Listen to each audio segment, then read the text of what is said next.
Hi, is this Tim? Yes, it is. Good morning, Tim. This is Brynne McBride from ABC for Health and Health Watch Wisconsin.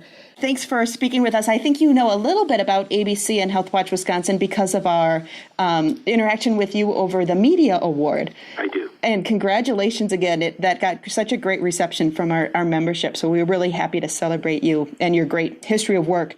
I won't give too much more introduction to ABC and Health Watch, other that we do focus on connecting families to healthcare coverage, making sure they can access services and the care that they need, especially if they have children in the home. Our Health Watch project translates what we learn from families into education materials for people all across the state. We focus mostly on Wisconsin. But the work that you've done, especially in the Health Affairs blog, has helped give a little perspective and kind of help us understand what's happening in our state by looking at what's happening nationally and in other state areas. So we've appreciated your perspective. I'm wondering if, for the benefit of our listeners, if you could give a brief introduction to yourself and what got you to the Health Affairs blog and what you're working on now. Yeah, well, I'm an Emeritus Professor at Washington and Lee University School of Law. I taught law school for 34 years, ending about 2 or 3 years ago, first at Ohio State for about 20 years, and then at Washington and Lee University more recently. And throughout that time, my focus was on health law. I was one of the authors of what has been for probably the last 3 decades or so, the leading teaching book in health law. And so it was pretty natural for me in 2009 and 2010 to start following the drafting and enactment and then implementation of the Affordable Care Act. And fairly early in that process, I linked up with Health Affairs and wrote, I think, over 600 blog posts over the last few years for them. And I was also a consumer representative to the National Association of Insurance Commissioners, so for about 7 years. And so I attended all their meetings and was on a lot of their phone calls and had some opportunities to represent consumers in insurance issues in that context as well. Sure. And the world of healthcare and coverage has changed a lot in the last 30 years.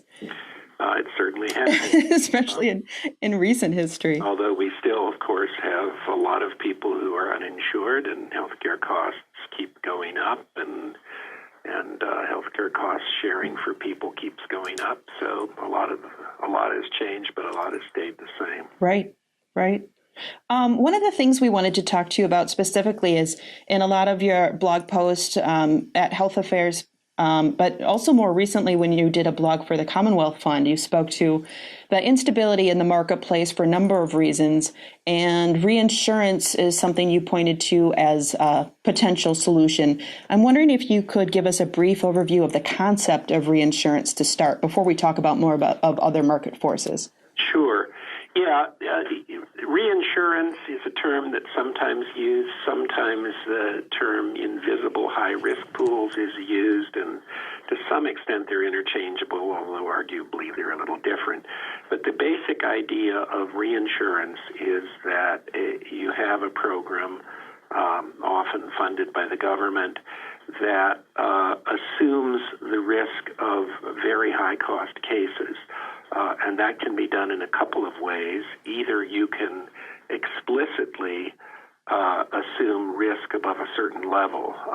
So the reinsurance program covers, for example, 75% of all costs for claims above $60,000, up usually to some cap like maybe $150,000 or $250,000. So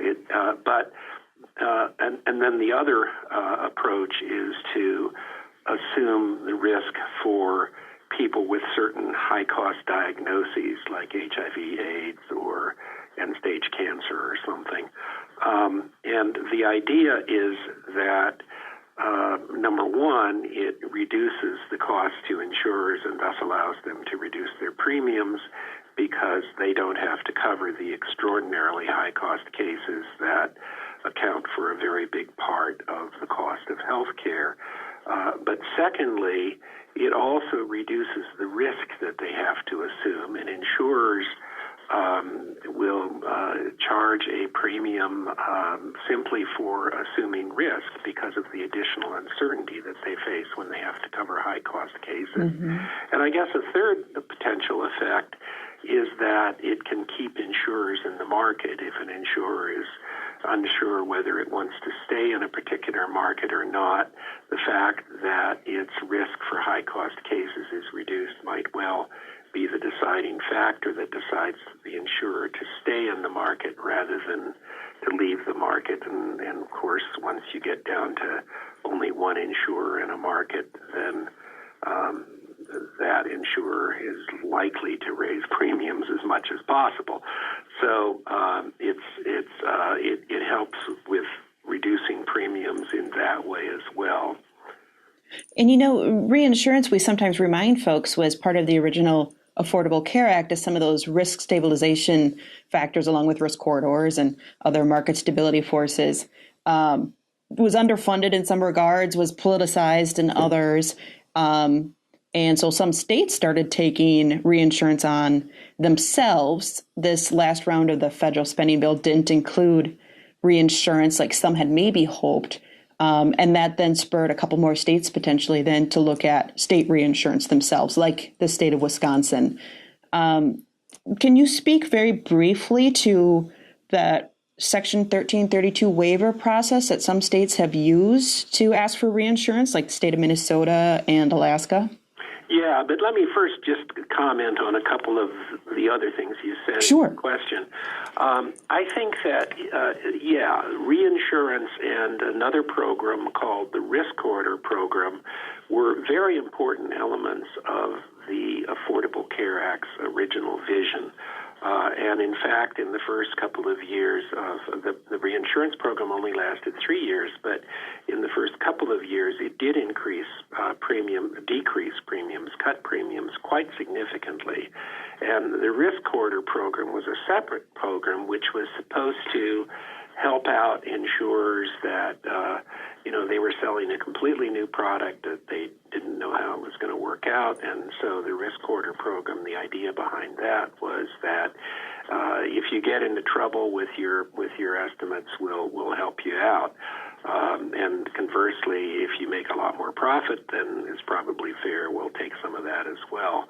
And I would note that the Part D Medicare program, the prescription drug program, which has been in effect now for over a decade, and which is widely regarded as a great success and regarded by many people as a great success of a free market-based plan. Medicare Part D has a permanent reinsurance program that is very generous and also has a permanent risk corridor program.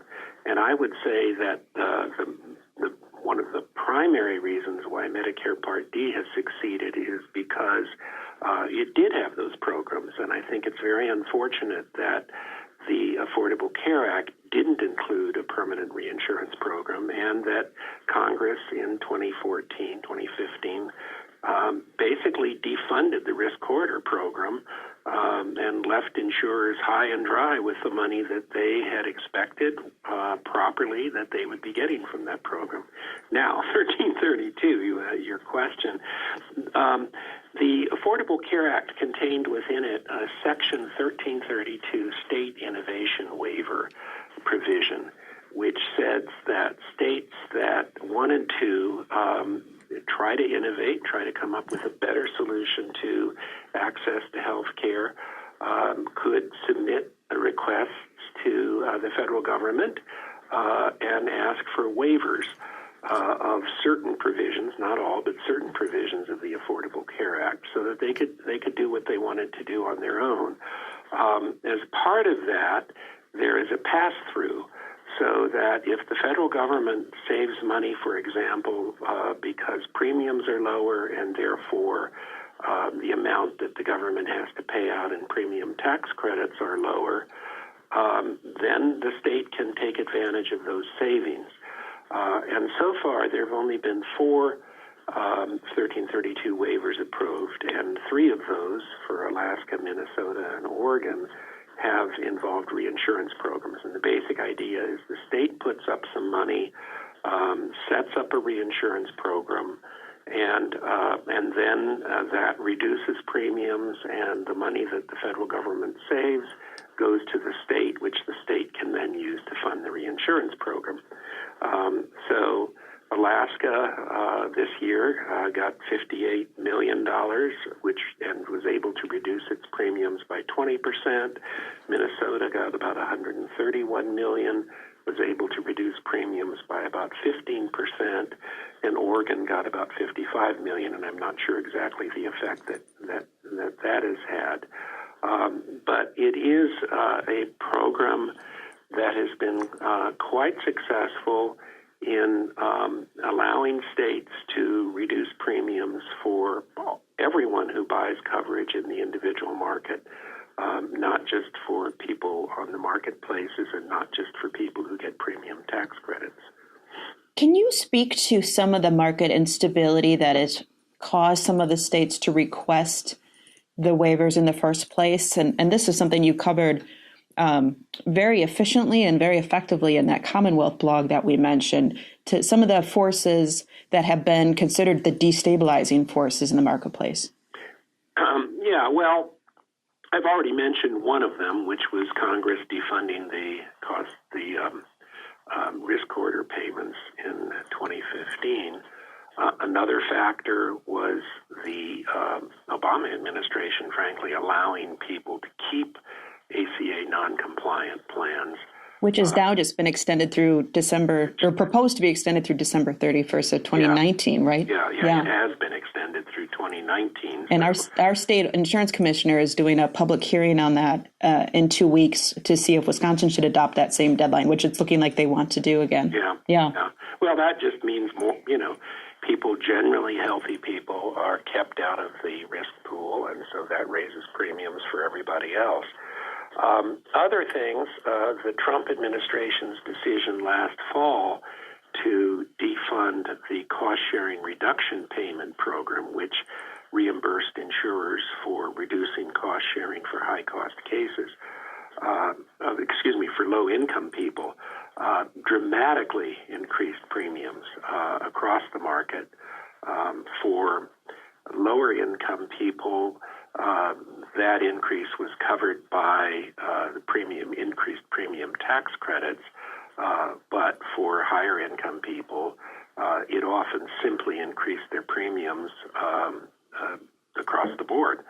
Another factor that's expected to have a huge impact on the market is the Trump administration's proposal to allow insurers to sell what are called short-term plans, which are really have been around for a long time. They're really meant to fill gaps. So you're between jobs for a couple of months, or between graduation and graduate school, and you need something just to cover you for a couple of months.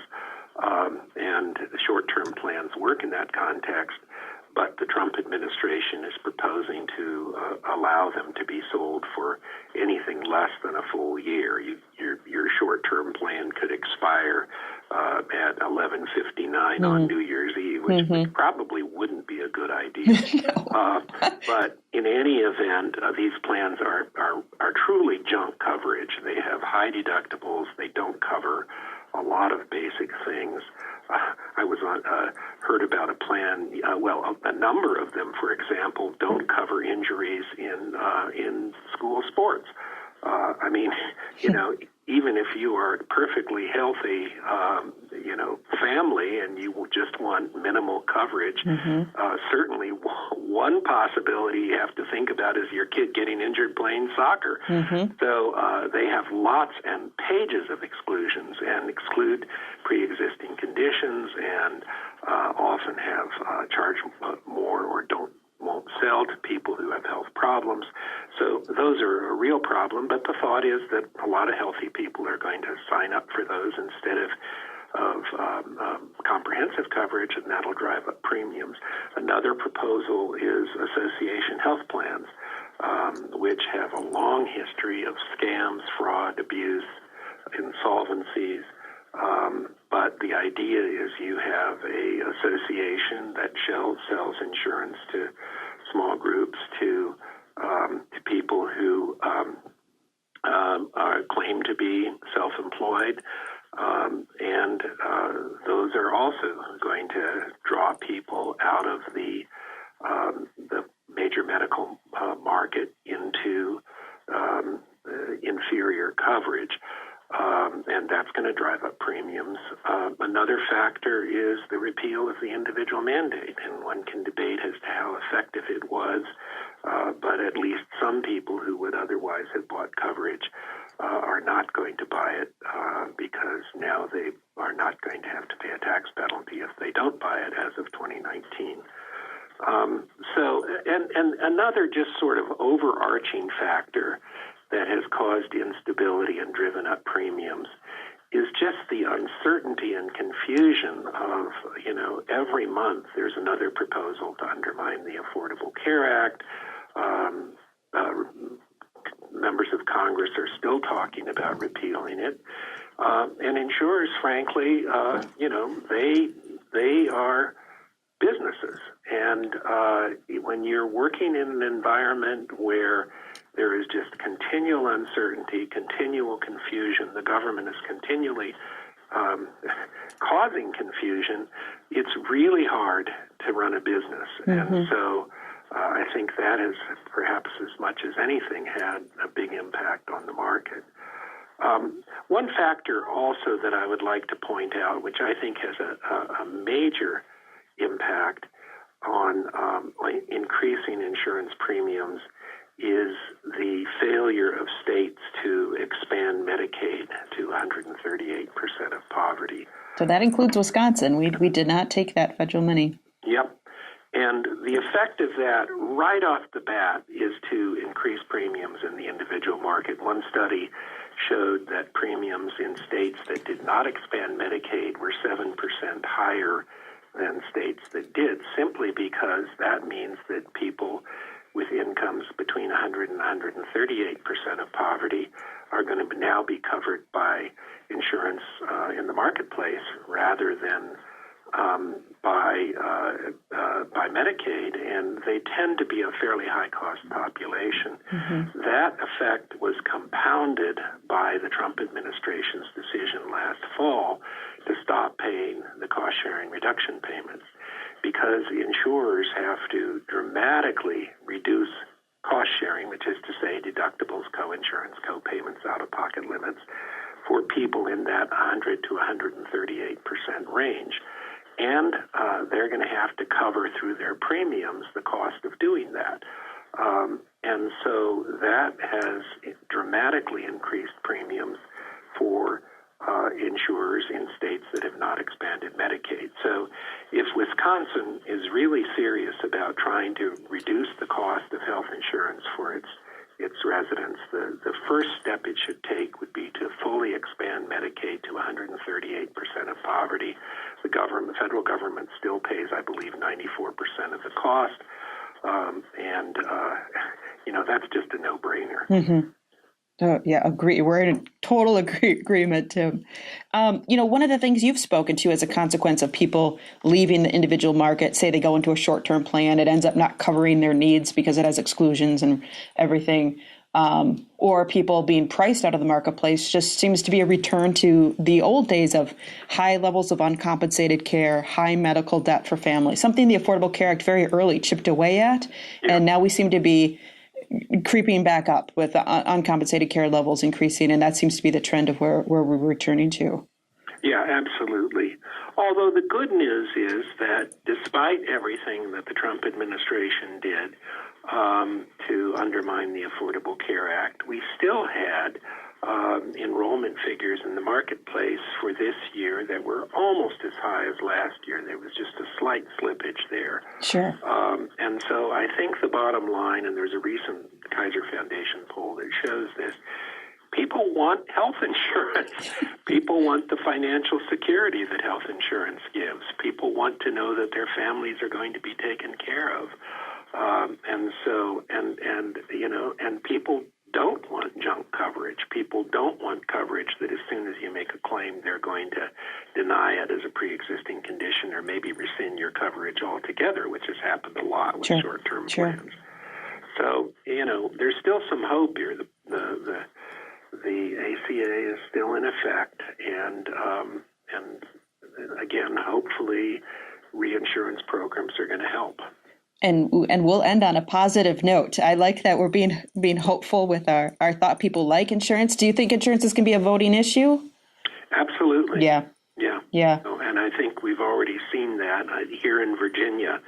In the last fall, we went from a situation where we had a House of Delegates with almost a veto-proof majority for Republicans, and 15 of the 100 seats flipped from red to blue, and in fact, the House of Delegates would have been 50-50, except for one delegate who lost by a coin flip when they counted the votes, and there were exactly the same numbers for Republicans and Democrats in the district.